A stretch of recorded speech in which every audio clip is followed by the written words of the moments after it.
역대상 3장 1절에서 9절 말씀까지 보도록 하겠습니다. 오늘 이 말씀을 가지고 복잡한 가정사를 해결하는 길은 무엇인가?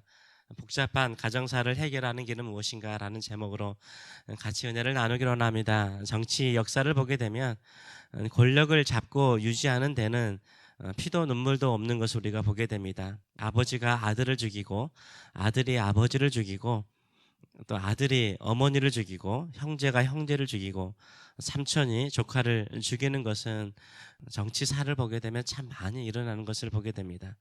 한국 역사나 세계 역사 속에서 이런 일들은 흔히 일어나는 일 중에 하나입니다. 다윗이 7년 반 동안 유다 지파의 왕이 되어서 통치하고요. 33년 동안 이스라엘 모든 지파의 왕이 되어서 통치하게 됩니다. 다윗이 왕으로서 정치하는 그 세계 속에서도요, 이런 불행과 갈등은 없었을까요? 믿음으로 살기 때문에 다윗은 오직 태평성대와 축복만이 있었을까요? 다윗도 원치 않는 수많은 역경과 고난과 갈등을 겪었습니다. 이 갈등과 아픔을 하나님께서는 어떻게 해결하셨을까요? 다윗이 이스라엘 왕이 되어서 여러 아내들을 통해서 많은 자녀들을 얻습니다. 아내가 많고 아들들이 많은 것은 복일까요? 자식이 많으면 일반적으로 복이죠. 왕의 후사가 없다면 그거 근심 걱정이죠. 그러나 자식이 있다는 것은 좋은 것입니다. 사울 왕이 죽고 난 이후에 유다 지파는 다윗을 유다의 왕으로 세웁니다. 다윗이 유다의 왕으로서 헤브론에서 7년 6개월 동안 통치하는데요, 6명의 아들을 낳았다라고 말하고 있습니다. 4절의 말씀을 보게 되면 이 6은 헤브론에서 나왔더라. 다윗이 거기서 7년 6개월 다스렸고 또 예루살렘에서 33년을 다스렸더라 라고 말하고 있습니다. 총 왕으로서 40년 6개월을 다스렸음을 우리가 알 수 있는 것입니다. 첫 번째 아들은 암논인데요, 이 암논은 이스라엘 여인 아히노암이 낳았습니다.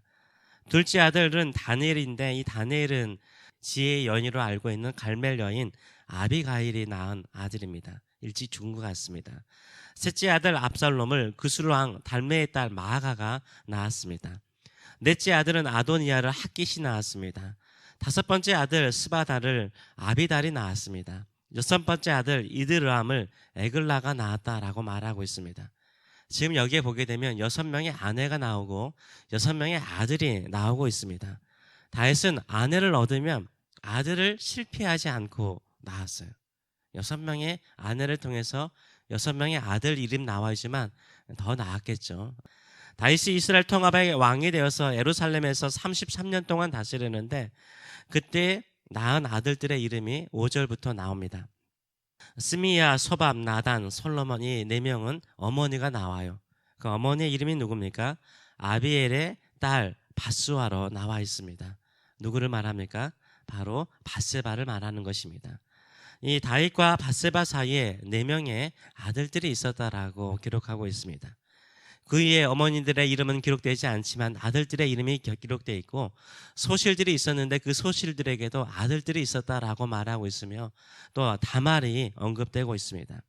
다윗은 왕이 되어서 여러 아내를 두어서 많은 아들들을 낳았습니다. 그 시대가 그런 상황이었으니까 왕이라는 특별한 상황을 좀 이해하셨으면 좋겠습니다. 이렇게 많은 아내와 자녀들이 다윗에게 복이었을까요? 오히려 다윗에게 많은 시련과 어려움을 심어주었습니다. 여러분도 알다시피 첫째 아들 암논이요, 압살롬의 누이인 이복 동생인 다말을 좋아했는데 강간하죠. 그리고 수치를 주죠. 이에 셋째 아들 압살롬이 첫째 아들인 형을 암논을 죽이죠.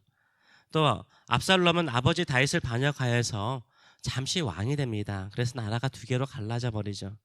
결국 다윗의 군대 장관 요압 장군이 압살롬을 또 죽여요. 압살롬이 죽을 때 다윗이 얼마나 슬퍼하는지 여러분도 아실 것입니다.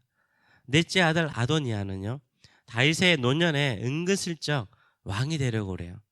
다윗이 이것을 알고 솔로몬을 왕으로 세우죠. 그러면 마음을 놓아야 되는데 또 아버지의 첩을 또 자기가 원하게 되죠. 그래서 솔로몬이 결국 아도니아를 죽여버립니다. 다윗의 가정 안에 일어난 일들입니다. 정치판에 피도 눈물도 없듯이 왕인 다윗의 가정사에도요, 강간이 있었고 불륜이 있었고 살인이 있었고 반란이 있었고 자녀들 간의 정치적인 경쟁심이 있었다라는 것을 우리가 알 수 있습니다. 이런 모습은 예나 지금이나 있습니다. 정치 세계뿐만 아니라 경제에게도 한국 재벌들의 이야기를 듣거나 또 평범한 일상의 평범한 가정들의 사건 사고를 듣게 되면 이런 이야기들은 참 많이 나오는 것을 우리가 알 수 있습니다. 다시 왕으로서 이런 복잡한 가정사 속에서 온 가족이 구원받을 수 있는 길은 무엇일까요? 이렇게 서로 경쟁하고 싸우고 갈등하게 되면 그 왕조는 망하기가 쉽습니다. 왕이 그를 안정적으로 이어주지 않으면 다 몰살당하죠. 아무리 아들들이 많더라도요, 한 나라에는 왕이 하나밖에 없습니다. 모두 왕이 되고자 하면 내란과 갈등으로 결국 함께 망하게 되는 것입니다.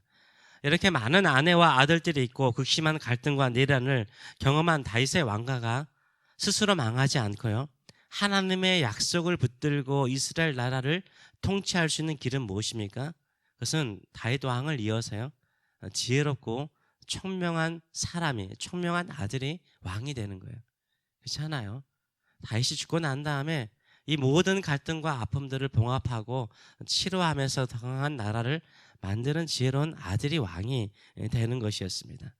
하나님께서요, 다윗을 사랑하시고 다윗을 아끼자 다윗이 만들어 놓은 거죠. 복잡한 그 가정사를 치료하고 문제를 해결하도록요, 지혜로운 아들을 주셨죠. 그 아들이 누굽니까? 솔로몬이죠. 이 솔로몬도 어떻게 낳습니까? 참 부끄러운 거죠. 남의 아내를 빼앗아 가지고 그 아내를 통해서 낳은 아들이죠. 근데 하나님께서 그것을 은혜로, 긍휼로, 사랑으로서 치료하는, 다윗의 가정을 치료하는 아들로 쓰시는 것을 우리가 알 수 있습니다. 싸움이 없는 날이 없는 가정 안에 화해가 일어나고 평화가 임하고 새로운 역사가 일어날 수 있는 길은 무엇입니까? 사람이에요, 사람. 사람이 얼마나 중요한지 모릅니다. 한 사람이 지혜롭고 현명하게 행동하고 말하면요, 그 가정 안에 평화가 임하고 그 교회 안에 평화가 임하고 나라 안에 새로운 역사가 일어나는 것을 보여주고 있습니다. 그래서 10절을 보게 되면 솔로몬 이후에 계속해서 왕들의 이름이 나옵니다. 그래서 왕이 계속 이어졌다라고 이야기를 하고 있어요. 복잡하고 힘든 가정 속에 있습니까? 복잡하고 힘든 갈등 속에 있습니까? 해결의 길은 무엇입니까? 하나님이 다윗에게 해결의 길을 주신 것은 지혜로운 아들 솔로몬을 주신 것입니다. 마찬가지로 그 갈등과 어려움을 해결하는 길은 무엇입니까? 결국 사람인 것입니다. 환경이 아니에요. 사람인 것입니다. 하나님께서 현명하고 지혜로운 사람을 주시도록 늘 기도하시는 저와 여러분 되시길 축원합니다. 우리 또한 현명하고 지혜로운 사람이 될 필요가 있는 거죠. 이 땅에 갈등이 있고 아픔이 있고 복잡한 문제와 어려움 속에 있을 때 그냥 그거 해결해 달라라고 간구하기보다는 그 모든 문제를 해결할 수 있는 지혜로운 사람이 되게 하여 주셔서 기도하시는 저와 여러분 되시길 축원합니다. 나라가 복잡합니까? 나라가 갈등이 있습니까? 이런 갈등을 해결할 수 있는 지혜롭고 현명한 사람이 필요하죠. 교회도 마찬가지죠. 이민교회가 얼마나 많이 갈라져 버렸습니까? 그 모든 것들을 해결할 수 있는 것은 하나님이 세우시는 지혜로운 사람이 필요합니다. 우리가 그 사람 되기를 원하고 우리의 사랑하는 자녀들이 그 사람 되기를 원하고 우리 교회 성도들이 그런 사람들이 될 수 있도록 기도하시는 저와 여러분 되시길 축원합니다. 그로 인해서 하나님의 약속을 붙들고 살아가는 지혜로운 사람들이 이 땅에 하나님의 나라를 이루는 역사에 쓰임받을 수 있도록 늘 기도하시는 저와 여러분 되시길 축원합니다. 기도하겠습니다.